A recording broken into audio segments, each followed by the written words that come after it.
Hello, കുട്ടി കിച്ചണിലേക്ക് എല്ലാവർക്കും സ്വാഗതം. ഒത്തിരി ദിവസമായി ഞാൻ കുക്കിംഗ് വീഡിയോ ഇട്ടിട്ട്. ഇന്ന് ഞാൻ നമ്മുടെ നെത്തോലി അല്ലെ ചൂട ചെറിയ മീന് പറ്റിക്കാൻ പോവാണ്. അപ്പം അതിന് വേണ്ടുന്ന സാധനങ്ങളൊക്കെ ഇവിടെ എടുത്ത് റെഡിയാക്കി വെച്ചിട്ടുണ്ട്. ഇന്ന് പുളിഞ്ചിക്കായിട്ടാണ് ഞാൻ മീൻ പറ്റിക്കാൻ പോകുന്നത്. അതെങ്ങനെയാണെന്ന് നമുക്ക് കാണാം. അപ്പം മീനെല്ലാം ഇവിടെ വെട്ടിക്കഴുകി വൃത്തിയാക്കി വെച്ചിരിക്കുകയാണ്. ഇനി അതിലേക്ക് ആവശ്യത്തിനുള്ള സാധനങ്ങൾ ഇട്ട് കൊടുക്കാം. ഇഞ്ചി ഒരു കഷ്ണം, കറിവേപ്പില, പച്ചമുളക്,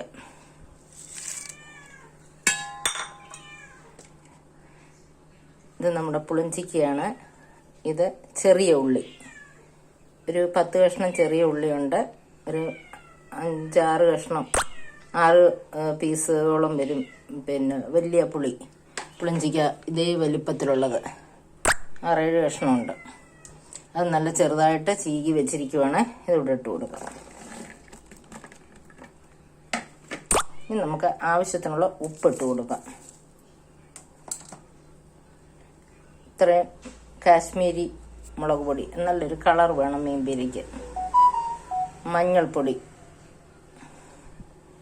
ആവശ്യത്തിന്. ഇനി ഉലുവപ്പൊടി ഇട്ട് കൊടുക്കും. ഉലുവപ്പൊടി,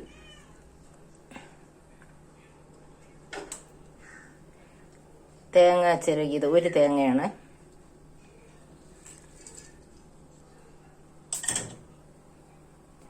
ഇനി ഇതിലേക്ക് നമുക്ക് കുറച്ച് വെളിച്ചെണ്ണ ഒഴിച്ചു കൊടുക്കാം. ഇപ്പോൾ ഒരു കഷ്ണം കുടംപുളിയും ഞാൻ ഇട്ടിട്ടുണ്ട്. അത് നിങ്ങൾ കണ്ടോന്ന് അറിയത്തില്ല. പുളിയുടെ കൂടെ ആയിരുന്നു വെച്ചിരുന്നത്. നമ്മുടെ പുളിഞ്ചിക്കയുടെ കൂട്ടത്തിൽ വെച്ചത് കൊണ്ട് കണ്ടു കാണത്തില്ല. അപ്പം ഇനി ഇതെല്ലാം കൂടെ നമുക്കൊന്ന് ഞെരടി എടുക്കണം. നല്ല ഭംഗിയായിട്ട് ഞെരടി. വെള്ളം തീരെ കുറച്ച് മതി. ഒരു 1/4 കപ്പ്, കുഞ്ഞു കപ്പിന് ഇത്ര വെള്ളം മതി. ഇനി ഇതെല്ലാം കൂടെ നല്ലപോലെ തിരുമ്മി യോജിപ്പിച്ച് നമുക്ക് അടുപ്പിൽ വെച്ച് വേവിച്ചെടുക്കാം. അപ്പം നല്ലതായിട്ട് നമ്മുടെ മീൻപീര ഇവിടെ തിരുമ്മി യോജിപ്പിച്ച് വെച്ചിട്ടുണ്ട്. നല്ല മഞ്ഞ കളറുണ്ട്, ചുമന്ന കളറുണ്ട്. മഞ്ഞപ്പൊടി മാത്രം ഇട്ടാൽ കൊള്ളത്തില്ല. അപ്പോൾ കുറച്ച് മുളക് പൊടിയും കൂടെ നമ്മൾ ഇതിൻ്റെ കൂടെ ചേർക്കണം. വളരെ ടേസ്റ്റി ആയിട്ടുള്ള ഒരു മീൻപീരയാണ്. വെള്ളം വളരെ കുറച്ചേ ഒഴിക്കാവൂ.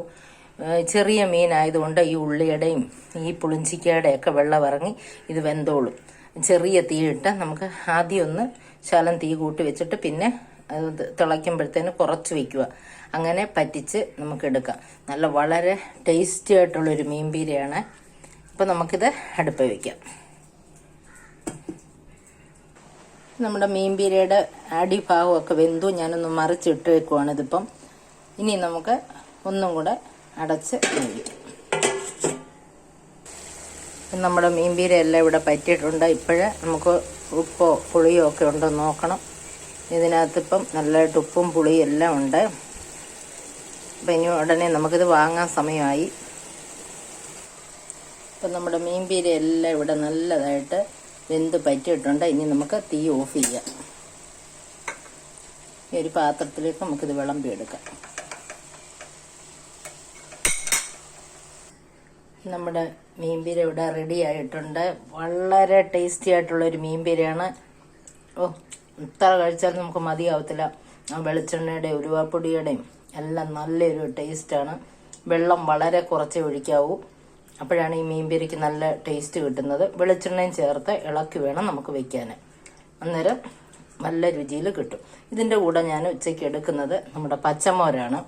അതിന് വേണ്ടിയിട്ട് എൻ്റെ ഉള്ളി, കറിവേപ്പില, ഇഞ്ചി, നമ്മുടെ ഉടംകൊല്ലി മുളക്, ഇത് ഇത്രയും ചതച്ച് വെച്ചിരിക്കുക എടുത്ത്. അപ്പം നമ്മുടെ പച്ചമോരും മീൻപീരയുമാണ് ഇന്നത്തെ ഉച്ചയ്ക്കലത്തെ ഞങ്ങളുടെ സദ്യ. അപ്പം ഇതെല്ലാവർക്കും ഇഷ്ടപ്പെട്ടെന്ന് വിശ്വസിക്കുന്നു. എല്ലാവരും വെച്ച് നോക്കണേ. വെച്ച് നോക്കി ഇഷ്ടപ്പെട്ടാൽ ലൈക്കും ഷെയറും കമൻറ്റും ഒക്കെ ചെയ്യണേ. വീണ്ടും പുതിയൊരു വീഡിയോ ആയിട്ട് നമുക്ക് ഉടനെ കാണാം. ബൈ.